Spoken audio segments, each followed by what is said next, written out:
Everything's recording. Like, Cameras are recording. We're good. We're good. We're We're good. on. Let's start. We're doing a thing. Talkin Mush. I do that sometimes. Drum roll, please.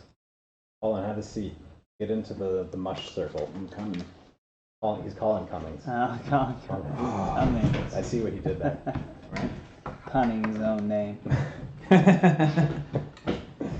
All right, there we go. We're all settled in. Awesome. Well, Johnny, thank you so much for coming. Is Thanks, that your man. real name, Johnny Rogers? Is that like No, a pirate thing? no, real name. Tell me more. No, my full name, actually, I don't know if I want to say my full name, but the stage name is just kind of like a shorter version of my real name. So Cool. it's not that far off. Cool. Yeah. Right on. I'll tell you guys off the podcast. John Rogers Fisk. I like how, scripted. Yeah, nailed it.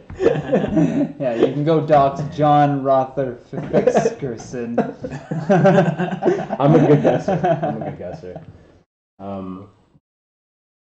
So yeah, here we are on Talkin Mush, the Talkin Mush podcast. I'm Michael Johnson, Microdelic, Unreal Johnson. There we go. I was gonna take the intro away from you. Yeah, if you do it to yourself, they can't do it to you. That's what they do in politics. I'm still doing it to you.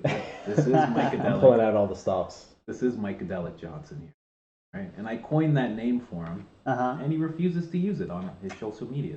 Because I just changed everything to @Unreal Johnson. And has yeah, a great you ring can't to go it. back. And There's I'm no not. way. And Microdelic is just way too. How do you spell that? Yeah, But get lost. which one do you? And then you pigeonhole. You're pigeonholed. Which one do you think is better?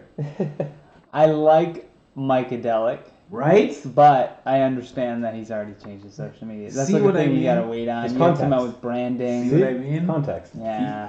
We're gonna keep polling all the guests. I'm telling you, it's gonna be like Oh, no. 90% We have a favor of me, malfunction. We have a mic malfunction. 10% for you. So you're Microdelic. Well, I don't care what people think because I've done a lot of mush. Yeah. That's the benefit to So it. polls don't really affect my behavior. I'm gonna let you know something. I'm making Yeah. shirts that say Team Microdelic. Team Microdelic. I'll send you one. I'm down. I'll Told wear you, if that. you want I'll it to make a happen. post. Yeah. And if there's You ever have to one, make the account. if there's ever one that's called Team Unreal, don't wear it. Do not wear it. Let's start a GoFundMe or something. So we're here to tell stories. Yeah. We can tell our stories, but Well, if you guys want to hear my mushroom stories, then I'd be happy to share. I was trying to look for it because after my first mushroom trip that I had ever taken, I had to go to work the next day. Which, for people watching, if you've never done mushrooms, don't do that. Just like book the next day off. Like use it as time to kind of digress, go through everything that you like experienced the night before. Yeah. But I was at work and I was just writing down everything from memory on like sticky notes. Oh, so I yeah. have somewhere like a collection. If I find them, I'll like get you guys. You can throw them up on with this episode. That as was like, cool. yeah, just like handwritten stuff. some scratches on. Try to. Cool. I like the first time experiencing it, I think I did 3 grams. This is right around the time that I started smoking weed too. So like we did the Terrence McKenna thing where you like take the mushrooms, then start rolling joints until the mushrooms kick in. Okay. And it's like, and it works. Because if you try to roll a joint while you're on mushroom, it's impossible. Oh yeah. Almost impossible. It's Like so you get hard. so distracted and you're like, oh yeah, I was rolling this joint, and you come back and start doing that. But we were watching Euro Trip, and the first thing I noticed was like the movie started to get like animated. Oh. Like it was like turning kind of like, it almost looked like claymation a little Okay. bit. That was like the first kind of onset fuzziness that I was seeing in my vision. And then I was like, maybe I'm just like making this up in my head. And I look at the door and the door is full on breathing. Oh no. Oh. There we go. All right, this is the stuff. This is where it goes. I don't know how much, I don't know if this is like an inside thing that I had that came out while I was on mushrooms or if everyone experiences it, but I had like brief moments of like extreme paranoia. Like extreme. We were lucky that we were in kind of like a small town area, so there wasn't that many like people around. You can walk around on the streets high on mushrooms and no one's gonna bother you essentially. Right. It's like 1,000 people live there total, right? Okay. But we're walking down the street and I'm kind of lagging behind, taking my time, and the group is up ahead in front of me. And one of them throws like, they're yelling and talking and being loud. One of them throws like a bottle of water, empty bottle on the ground. And I just, as soon as the bottle hit the ground, I immediately was like, oh no. Like I have to go pick that up. Something bad happened. I don't want to leave that there. Like I felt this like pull to like pick up this bottle. And then when I look back behind me, I swear to God, I still don't know if this actually happened or if it was something that I had imagined, but it looked like a horror movie. So like I look back behind me, you picture like I just look back, empty street, maybe midnight. There's like individual street lamps, and they're kind of like, you know, spaced out, block apart or whatever. Yeah. And it's like country town, and people one by one, like the house lights kept turning on because we were walking by. Oh wow. And people were coming out of their house. So when I picked up that bottle, and like when I looked back, there was nobody behind me. I pick up the bottle and I turn around, and now there's like 10 people out on their lawns, but they're not like, they're just standing there, like one by one, like underneath the street lamp. There's one person standing there perfectly still, upright, looking in my direction, and then a few feet behind him, another person outside of their house by themselves also. Wow. And dude, I was freaking the fuck out. I was like, they're gonna murder us. I was like, wow. so scared. And so I just like ran up to the group. Yeah, your brain just starts like firing off all these things. Right, of course. But then the freakiest part was like, we get up to the back of this like school, and we're gonna walk through the very back end of it, and then go out into this big like farm field. And then when we crossed like the threshold between where the town was to where this like open farm field was, we all collectively felt the ground shaking, and then hearing this like sound. It sounded like someone had taken a knife and they were like prying apart the earth, like from where we were before to what we had just like walked into. Like there was like a clear separation. And then I realized like there was probably like construction or something like late night going on, and they were dumping a backhoe full of boulders or whatever. But in our heads and in that moment, it felt like we were breaking apart from this civilized society, and we're gonna go out into nature. Yeah, that's the mushrooms like fully convincing me of all this shit. Wow. Yeah. That's a really, really interesting thing. I will say, in terms of, I don't know if you've ever experienced it, but every time I take psilocybin, there's always a brief, like 10-minute period of paranoia. Like every single time. High doses, of course. But yeah, I've always had like, oh no, someone's gonna come in here. Oh no, the walls are breaking. Or down. This is forever. Someone's that gonna come too. get me. Yeah, this is forever. I've only had that once, and I was able to kind of pull myself out of it a little bit. But yeah, there's definitely. How do you pull yourself out of it? Just by like, it'll be like, like what if this is it forever, and then I'll have like a period of like just like everything just gets calmer, and I'm like, I'll be fine. Yeah. I leave myself notes. Do you? So before I take mushrooms, I'll write a note being like, hey, this is from your sober self. Like, everything's okay. You're fine. Like, you're just high on mushrooms. That's a good idea. Stop freaking out. It's a good strategy. Fine. It's like from reality. I just leave it. You find that helps? Oh, yeah, because I'll be like panicking, then I'll look at it, and then I'll just uncontrollably start laughing at like how ridiculous I was to think that like this was going to last forever. But like your mind, it shows you how dangerous those loops are in your mind, basically. Wow. Like once you get caught in it, mushrooms, and if you're on mushrooms, it kind of like super blows up like this loop that you have in your head. Like it makes it like feel like it's life or death situation sometimes, like anxiety or whatever else. Yeah. Magnifies it essentially. Yeah. And then when you come out of it on the other side, you're like, you laugh. You're just like, oh, that was nothing. Yeah. Kind of helps you like deal with it in that way. Yeah. The other thing I found interesting was the whole nature part of your story, but like, more interestingly, the broken glass bottle. Like you were probably so concerned that. Oh, it's a plastic bottle. Oh, well, even still. So yeah, like you're probably so concerned about that on the ground because of the whole vibe you had about nature. Yeah. You just that whole feeling of like, oh my God, this is wrong. We're hurting nature. There's such Why is this on the ground? We don't, and that's just magnified, right? It's huge. It just magnifies how much you actually like don't appreciate it. And I think it does it in unique ways too. Like things in life are like manufactured to draw your attention, right? Like when you get a like on social media and there's that little red or that number there, and it fires off that thing in your brain of like satisfaction that you're like, okay, I'm wanted, I'm needed, I love this. And then that's that kind of like that dragon that we're searching for. Well, mushrooms, it'll be like hey, you should care about nature, but we're not going to tell you. We're just going to show you. Yeah. And that's what catches your attention when you look down at, you're taking that leak and you look down at the grass and the grass is like breathing up and down and you're like, oh, I'm peeing on something that's alive right now. Like, Right. damn. Yeah. No, I've been there. Or you look at a tree and the bark is like moving in and around each other. I'm amazed you decided to take a piss. I didn't get that far. I'm like, I held it in until I got home and it was a horrible experience. Oh, God. I let it go and it felt great. Yeah. I was gonna say, like, that experience that you had, where like he couldn't piss on a tree because he realized it was like a living thing, and then it's like almost like mushrooms kind of makes you very aware of nature. Why is that? Yeah. Why do you think that is? What's happening there? I have a theory that like whenever you take mushrooms, you're kind of experiencing the collective trip of everyone that's taken mushrooms. Yeah. In a sense. Interesting. In a sense. Because, like, there's always that point on psychedelics where you're like, everything's a cycle, man. And it's true, and it sounds like really hippie to fucking say that, but can I swear on this? So you guys, yeah, okay, cool. Just want after I already do it. By the way, is that okay? We're gonna have to do this in post.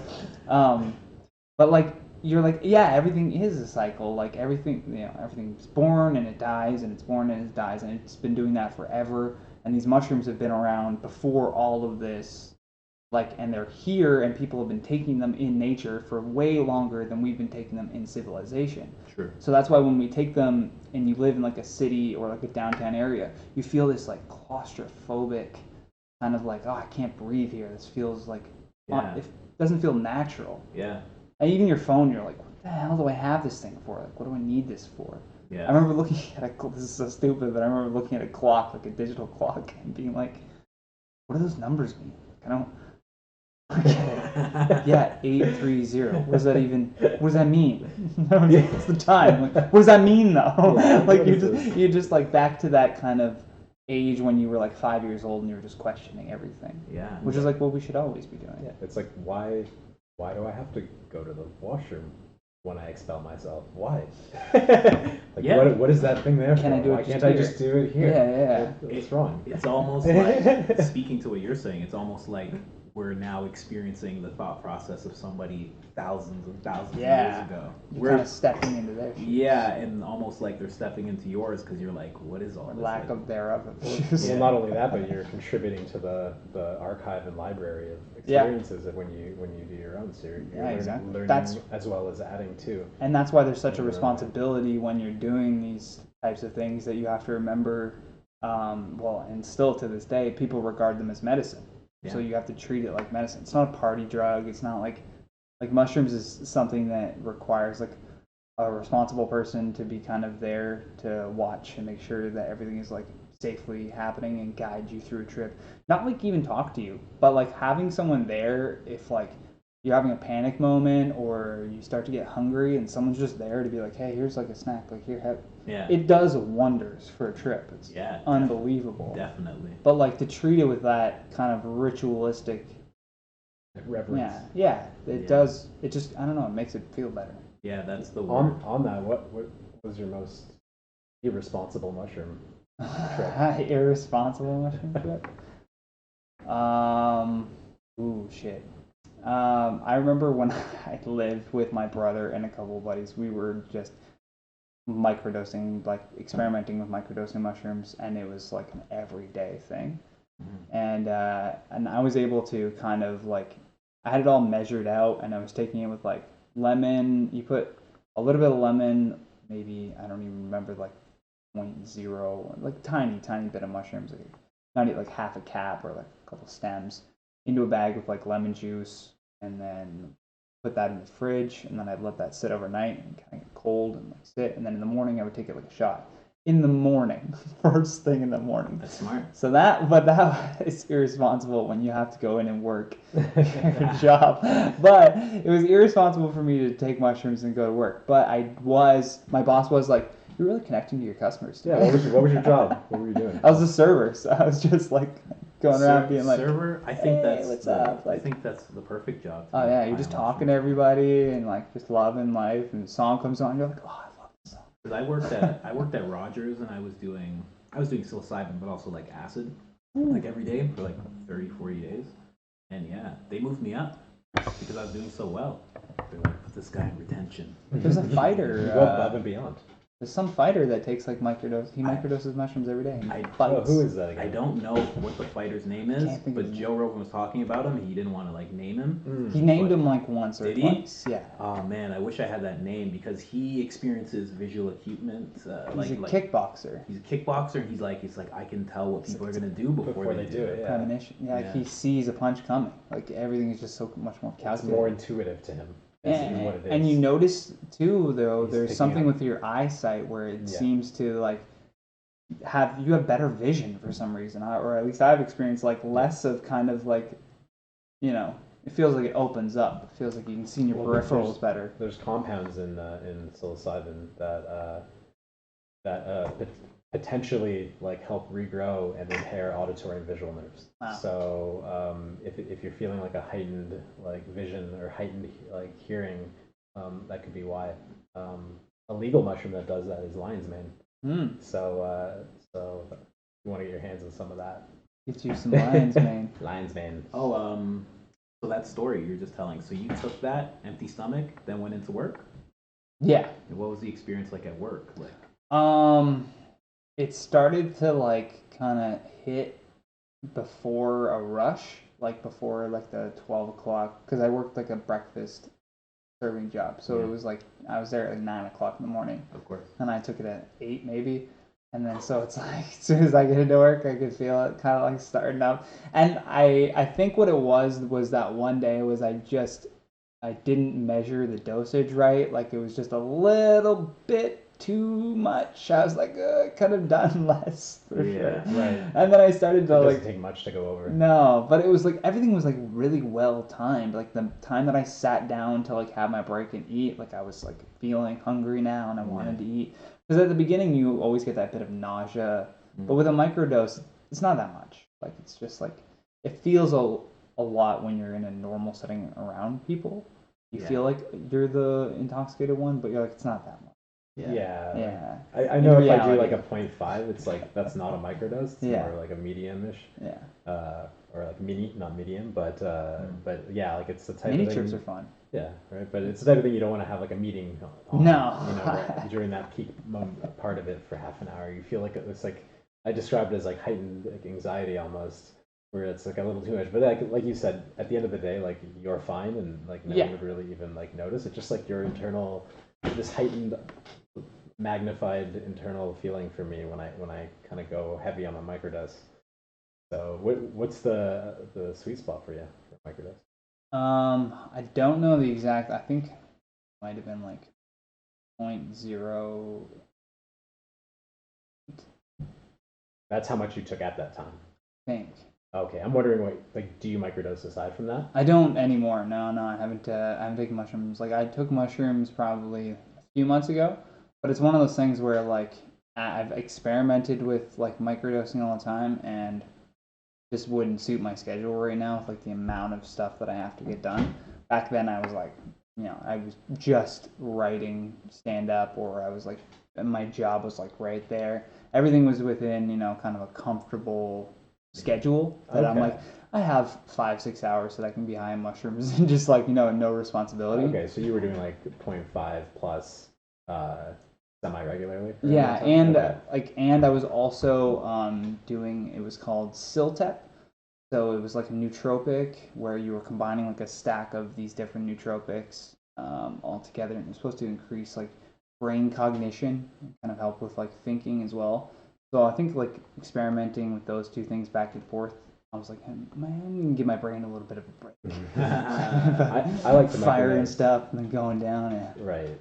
Yeah, no, I like to microdose sort of on and off. So I'll do it for like 3 months, and then I'll take a break for like a month or two, and during the 3 months that I'm microdosing, it'll be like 3 days on a week. Nice. You know, sort of thing. Yeah. And you just Gives you good measurement. you don't want to rely on anything like Of permanently, course. so you want to be able to function without it. But always when I am like microdosing, I am like so much more productive and like just like so much more energy. I don't want to like go to sleep as early. I just want to like get so much more shit done. And like that's sort of when I get into a regimen, not like right when I take my microdose, more like I like to take my microdose like super early in the morning and then let it sort of flush out by mid morning, and then I'm like in serious like work New zone. outlook kind of on but before that, I like day. to do like morning routine type of stuff. It's good to work out afterwards. Like your breathing will be better, or Working like out. meditate, or like something I've like worked that. out on mushrooms, and that is Like how many grams of mushrooms? crazy. Just microdose again. Like I remember Okay. we like smoked a bit of a joint and like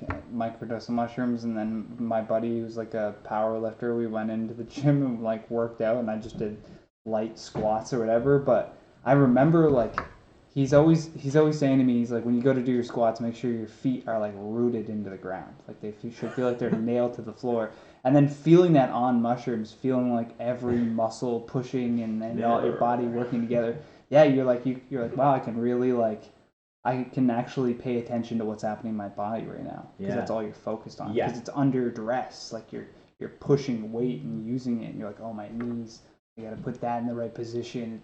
But like if I wasn't having that singular focus from like a microdose, my brain would be like, okay, and I got an appointment later on that day, and you know what, I'm tired. Let's just end this now. Yeah. When I was I was doing the same thing, microdosing and working out, and by the time I got to the gym, it would kick in, and it was always a better workout, always, because I could just drive home what I was supposed to do, like nothing left on the table. It was just like cardio, 20 minutes, let's do it. This is high level cardio the whole time, working out, let's do it, high level. You're like, this is what I'm here to do. Yeah, you can actually like separate, like, okay, I'm gonna do these here, okay. And you're like doing it perfectly. Yeah. At least in my mind, I'm doing it perfectly. That's at the end of the day, you're like, at least in my head, it feels perfect. Yeah, it felt great. I loved it. You ever done that? Yeah, I've microdosed and worked out before. How was it? Just again, like everything's magnified, and you feel everything kind of would mirror what you guys are saying. Have you guys done like hero dose?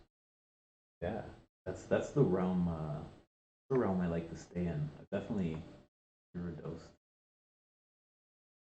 I think, like if we take like a month. Are we talking solo or for hero doses? Yeah. Both. I mean, I've only ever done a hero dose, a couple of friends, and then past that it was just with him. I've never done solo, but I've done it I've done with friends. I've done it more solo. You're more of a groups. More of a group mushroom trip guy. If you do it solo, get your buddies together in the cottage. We're just doing less so scary. So you've never done it solo? I've never done it solo. Well, I've done mushroom solo, but never hero dose solo. Oh. Like there's something like terrifying but alluring in just like taking 5 grams and sitting in a dark room by myself. You know what I mean? Like I'm like, I should do this at this point. Yeah. Just it's like I feel like it's part of the human experience. Like it's just like something. It's one of those you gotta things. see. You like should just have like Space Mountain or something. Have someone assigned as a guide. Yeah. That sits and does like reading, and then That might freak me out more. Just I'm sitting there silently reading. No, but they're in the next room. They're in the next room. And then you put your like headphones on and your eye mask on, and you go in your head. Forget about external stimuli. Go straight. Like where does your mind go? I have tried sensory deprivation tank, which is like kind of like that. Did you microdose or? I didn't microdose for that, but I should next time. Okay, you just tried it on its own. I just tried it on its own to see what it's like completely sober going into this thing, and it's a trip. True. Like you don't think you could have a sober trip? Do sensory deprivation, because that's completely pitch black and you're just floating. So that at a certain point your brain starts to, like it's for an hour. So like, 45 minutes in, your brain is completely detached from your body because it hasn't needed to send a signal to your body to say, hey, left foot, hey, right foot, hey, left foot. You're just floating in this salt water. Wow. It's amazing. I've been meaning to try it for it's really quite a while. good. Yeah. You could probably get them to be a sponsor. Float Toronto. They're always sending out free floats, trying to get people to come in. Float Toronto. Yeah. What up? Our new sponsor. Toronto Float. Maybe it's Toronto Float. I don't know. They sent me one for my birthday. I think you're right, because somebody gave me a free float. It's like Queen West. I just never used it. It's really good, man. And then later, when you come out, you have your own private kind of like room that you book out. So there's like a little shower in there. You can hang your stuff up. There's like towels. And then when you come out, they have a nice little like quiet. The whole place is quiet, but like nice little quiet area. You can pour some tea. You could write. They have this big communal book of like thoughts. People write in this book after their float. It's crazy. You can read through it and write your own thoughts. Really sweet place. I'd like to hear about your most meaningful hero trip. Ooh. Yeah. I saw my own death. Okay. Yeah, fairly certain. fairly certain. And then I also saw, I can't even explain it, but when I was talking about like, we went back to that kind of same field area that we had gone before, and when I was laying down in the field, and this is really when I started peaking, I was looking up at the sky, and it's just pure stars. The stars also, when you're on mushrooms, you see a lot of shooting stars for whatever reason. Like you're more like right. whatever. How many mushrooms did you do for this trip? This was 5. Okay. Maybe a little that's bit hero more. dose then, Yeah, for sure. because what we would do is take like 3 to start, and then as you're going up, you take a couple more, and Interesting. then it just kind of pushes it. Yeah. Plus, we're mixing in like weed, tobacco. There's all these other kind of like things being added to it as well. Yeah. But I saw like the stars start connecting to each other. These lines, I was seeing these lines forming, kind of like constellations. But it was like, I couldn't tell if it was my brain forming these images and superimposing them on what I was looking at. But my face came out of the sky towards me. You were a constellation. Just came out like a constellation, and it was all these geometric shapes just kind of like together, like coming out, like 3-dimensional. Like someone, like imagine the sky and space that I was looking at as like a flat panel, and someone on the other side just pressed their face through it. Oh my god. And the impression of the stars in the sky came through, and I was like, we need to go.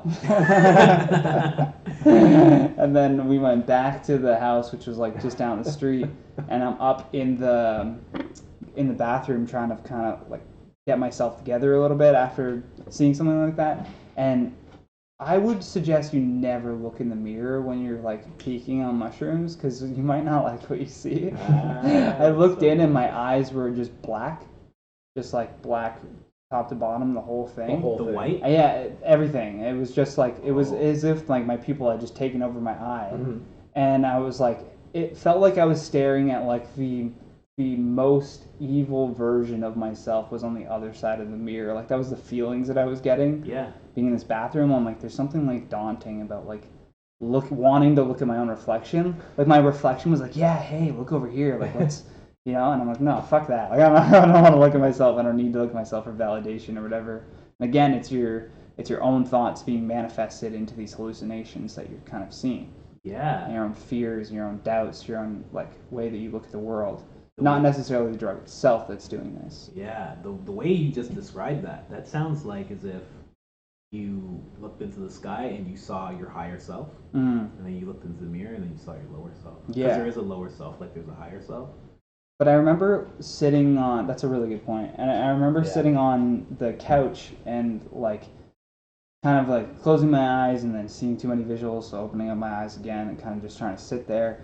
And then all of a sudden everything around me, and like when I closed my eyes completely, and it felt like I was sitting in an airplane. Okay.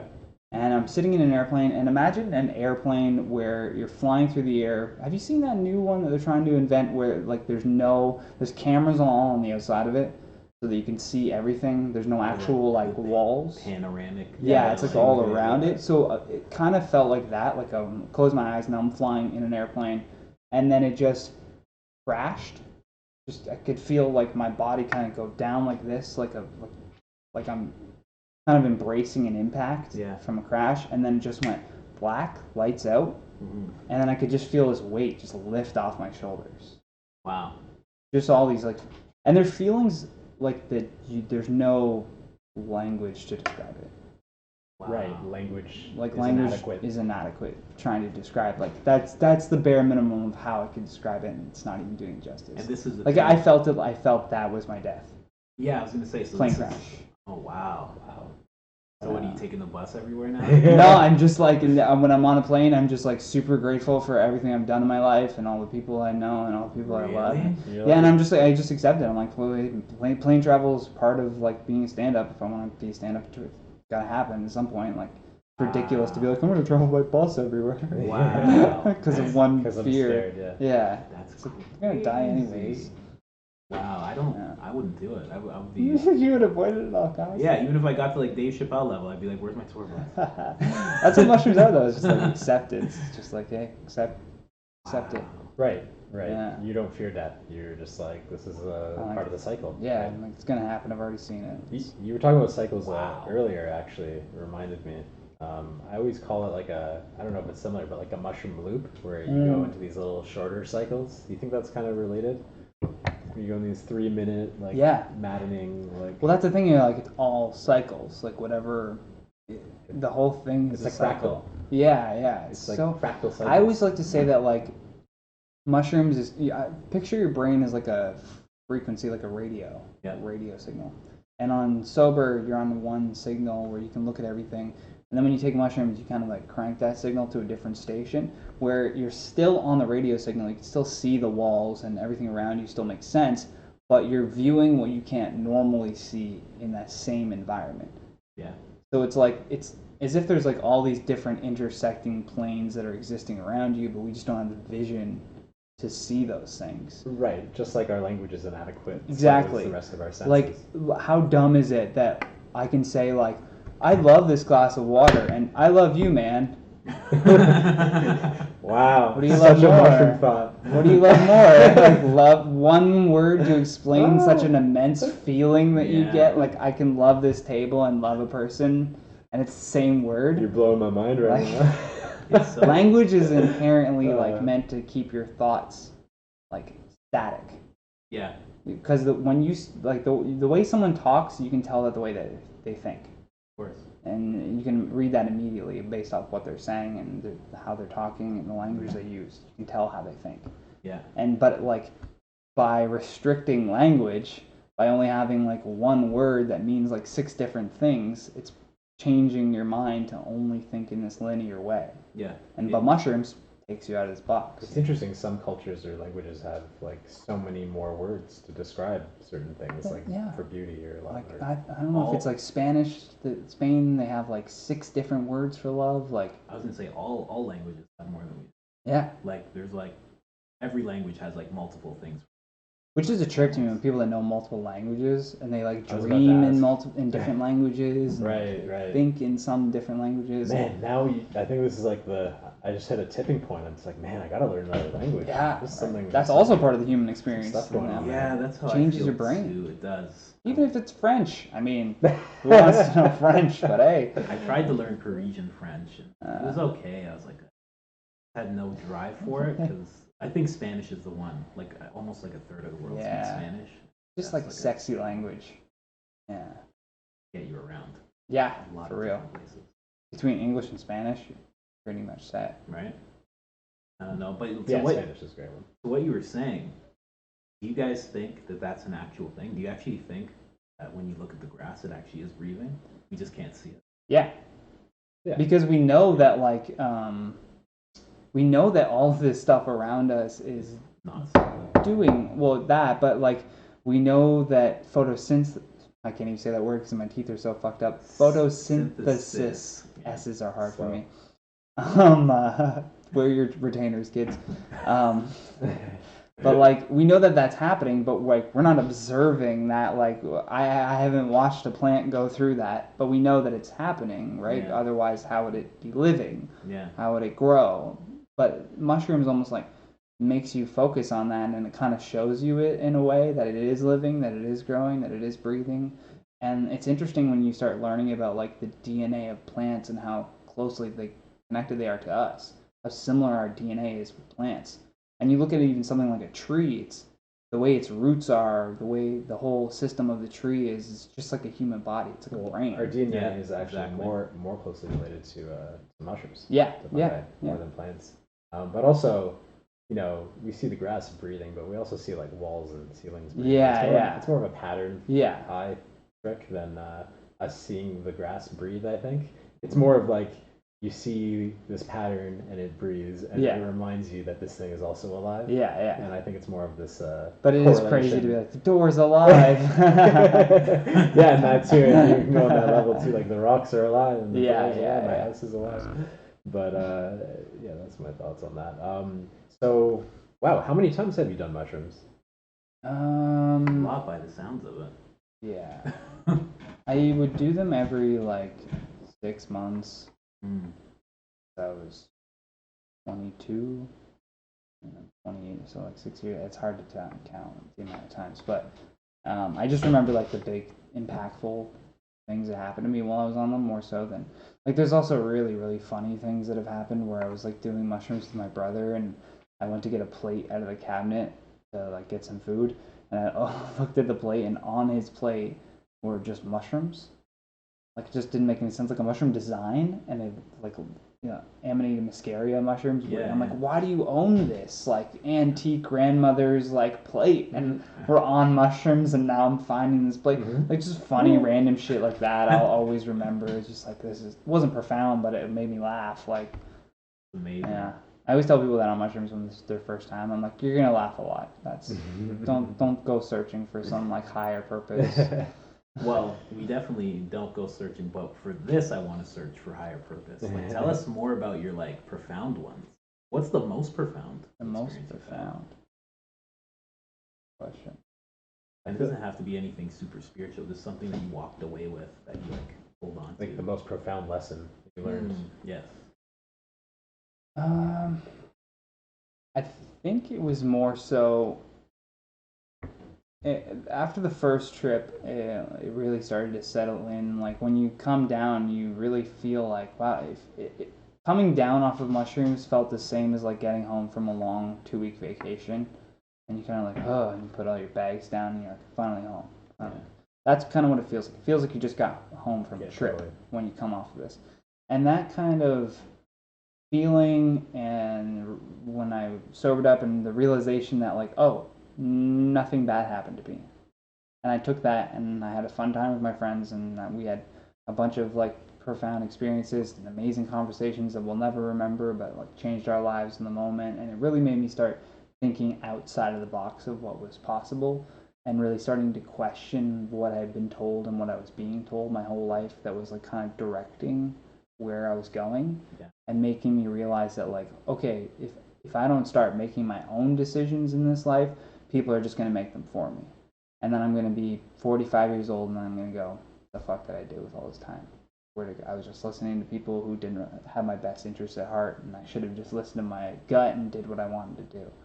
And that's like, I realized that in post after taking mushrooms and having nothing happening. Yeah. And realizing that like there's this hysteria for no reason around this kind of thing. I feel like that's part of like connects with like the whole loss of the fear of death. Like you go through these like pretty terrifying moments at times, and then when you get through the other end and realize it really wasn't that bad, and then you kind of, which is something that I think they should implore, like for people that they know they're going to be dying, people in like hospice care, or like like there should be micro dosing shrooms assisted therapy or something. Like, bro, those people should be straight up taking 10 grams at a time.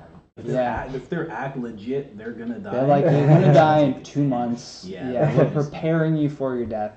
Just take this. Yeah, no, a lot of people have done that. I think support psychedelic science. Maps.org. Maps.org. They're on phase 2 or phase 3 trials. I think I heard a Radiolab podcast too of some lady talking about like how there's nothing that happens really around, like we have very limited rituals in place for when someone dies. Like there's no kind of easy way to coach someone in, and there's nothing there after for the loved ones to kind of like accept what happened. There's no support. There's other than friends being like, if you need anything, feel free to give me a call. Right. Yeah, okay. Yeah, exactly. Those just turn into empty words at that point. It's true, right? Because I need somebody to hold me for 24 hours. Yeah. Sorry, my parent just died. Like the person that raised me. Yeah, we're like, oh, sorry, you're on your own. Yeah, exactly. Come on, like, get back together here. No, you're right.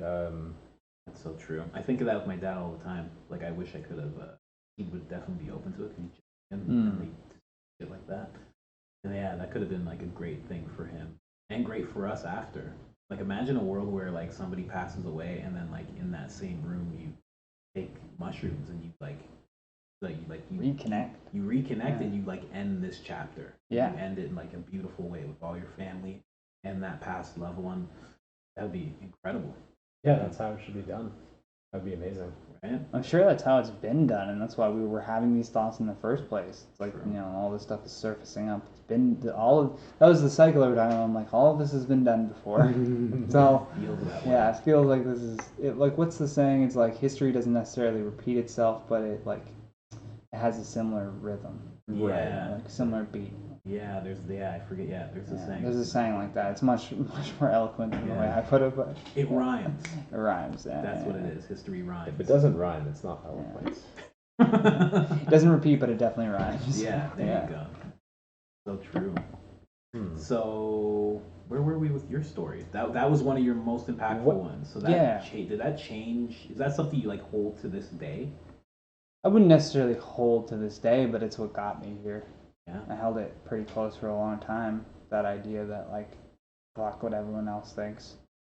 I'm gonna stop worrying about what other people think of me and like what other people want from me. I'm gonna do what I want for me, and I'm gonna like put out and I'm gonna create comedy that's like a right comedy in a way that's like unforgiving in what I'm saying, because like who the fuck cares? Like I'm gonna die in a plane crash. Like we just go in on this right now and be remembered in some sense or another. You know, have impacted someone's life or made somebody fucking smile.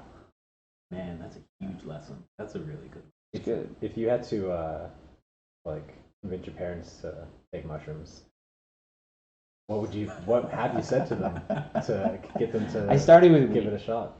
Because they're very against weed.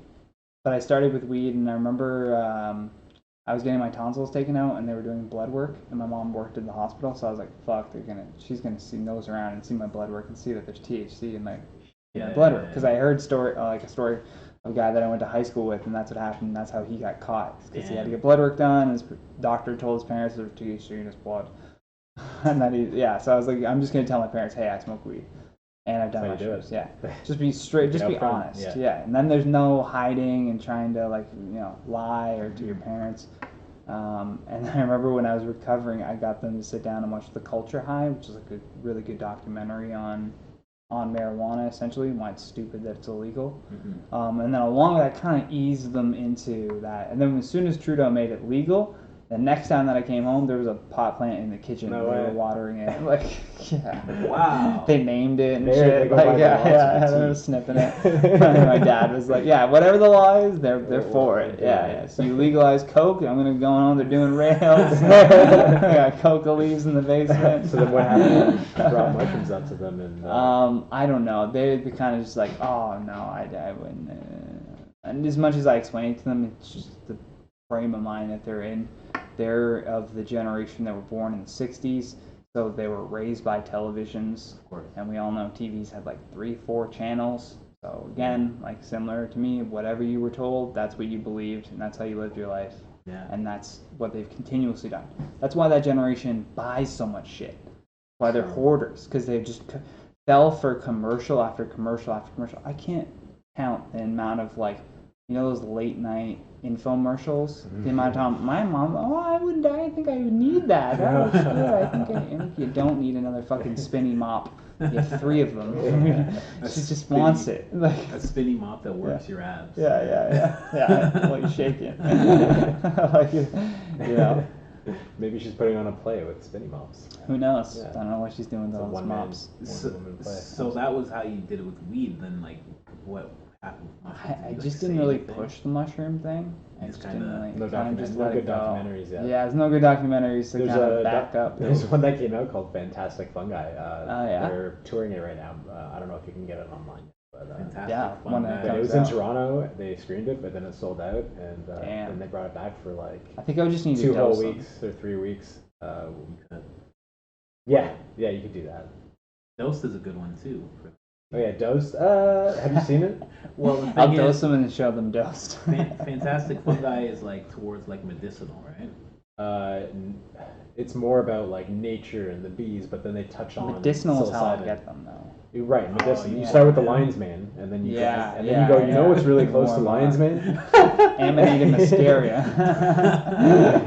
Well, like you got to frame it as like, I don't want you guys to get Alzheimer's. Yeah. I'm the one that's going to be taking care of you, so listen up. We got to protect your brain. I don't want to. This is how we do it. It's already been consumed. All right. Pizza you had. Yeah. True. Yeah. What kind of mushrooms did you think those were? They were so dry. They were so long. How about this? If you were to tell a stranger, someone who's never done mushrooms before, about mushrooms, like educating them, what would you say to them?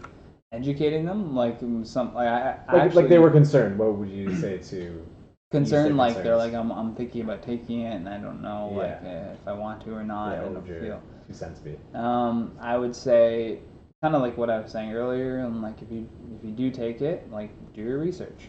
Like don't take this as like yeah we're going to the club. I'm gonna take a couple grams of mushrooms. Bad idea.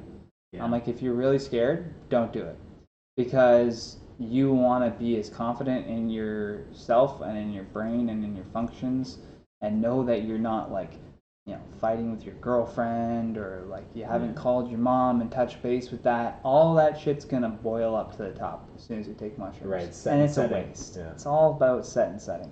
That's the simplest way to put it is just tell them set and setting are important and kind of leave it at that. So true. Ari Shafir, even though he's degenerate now after posting that Kobe video, but he did have a very good resource for shrooms called Shroom Fest. Oh, true. We had a lot of good primers on like what to do and where to get them even, so you should check that out too. Really? Yeah, it's arishafir.com. I didn't know he did that. It's a Shroom Fest tab. It's huge. Huge. Yeah, he also dosed Bert. Yeah, he dosed Bert with MDMA? Yeah. Yeah. I want to see that episode. That's got to be good. Nah, they took it down. I know. I think they posted it for a little while and then took it down. I didn't know that was on video somewhere. Talking about it. You mean they didn't know they did the podcast when he dosed him. He dosed him before their podcast, so they did a whole podcast where Bert didn't know that he was on MDMA. And like gradually started realizing, like, oh, something's wrong. Just like getting off.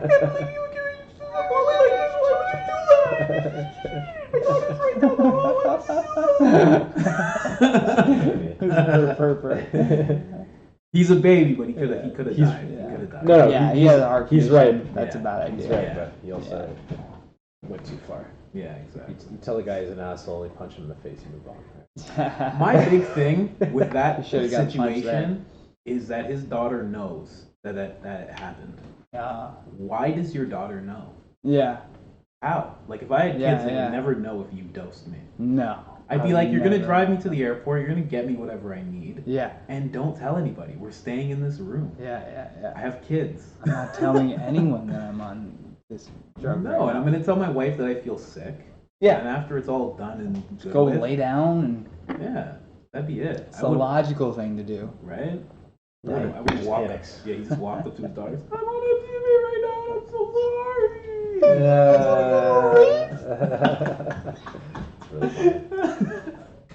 Amazing. Oh man. So more stories. What else do you got? have in terms of stories? What's your favorite mushroom trip? Ooh. What's your favorite? This was kind of cool, but it was definitely one of my favorites. We took a bunch of mushrooms and like everyone. We lived in Oshawa in that apartment that I was talking about with like my brother and like a couple buddies, and we were just like doing mushrooms all the time, like microdosing every day, or like planning at the end of the month to do a big trip, and it became 6 months, became like 3 months or like a month and a half apart. It was like these trips, but I still remember my brother was like, he wanted chips, he wanted candy, and he wanted like coffee or like whatever he just kept repeating the same thing. He kept going like chips, candy, coffee, let's go. And he's high on mushrooms, and we're all just sitting there like vegging out, being like, dude, you need to stop and just leave. And he's like, going to the convenience store. I'm going. And he just kept yelling the same thing over again. Chips, candy, coffee, let's go. Let's go. And then he like runs out of the store. Or he runs out of the house, and then he's gone forever. And then he finally like comes home and he has all his shit with. And at that time, my buddy Alex had like left too. He was like, I'm going to go out for a little walk or whatever. And we're just like, okay, go have fun. He doesn't come back for like hours. Hours and hours and hours. Wow. And then he finally like comes home and his hair is all like fucked up, like it's all sideways. His shirt's like partially tucked in, and he's got grass stains all over his pants. And we're like, what happened? And we're laughing our asses off because he looks like a fucking mess. We're like, what happened?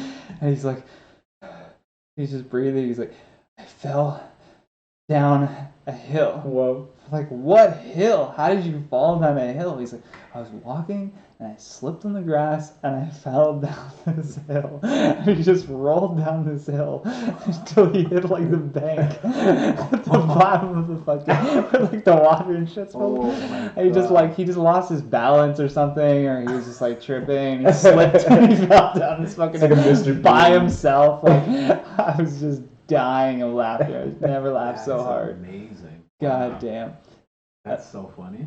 I remember another time we were again in this like I think it was like second or third time I had done them. We were in this like small town, and I live not that far away, and it's all back country roads to get back to where I was. And we're like all his family owned a restaurant, so it was super convenient because we could just like go to this empty restaurant. And there's like a kitchen, you cook as much food as you want. There's a big room to hang out in, like kind of banquet area. And we could park our cars out front in the parking lot. Don't have to worry about that. Cool. So when we come down to the restaurant and we've had food, I'm like, all right, I think I'm gonna head out. And then we go, I think I'm good. And then I'm driving, and I don't know if it was just because it was like so dark, there's no street lights, and all I have is like the lights on the dash on the inside of the car. All of a sudden, my car turns into like a fucking spaceship. Oh. Like the lights start streaking around me, like it's like. Oh, like the tracers? Yeah, and I was like, whoa, we're back. Like, Oh, no. this isn't over. Oh, I no. thought we were done, but here we go. And I'm already driving. And I had like extreme focus on the road in front of me. Everything felt like, I can narrow in and do what I'm doing. And I've driven this road 1,000 times. I can do it with my eyes closed and know every turn. But it just like that moment of it kind of like, ooh, and then the lights kind of streak and you're like, Jeez. that just panic moment of just like, oh, do we pull over? Do I keep going? Like, what do I do? I think I pulled over for a little bit and kind of sat there. And then once it kind of calmed back down, I was like, all right, let's try again.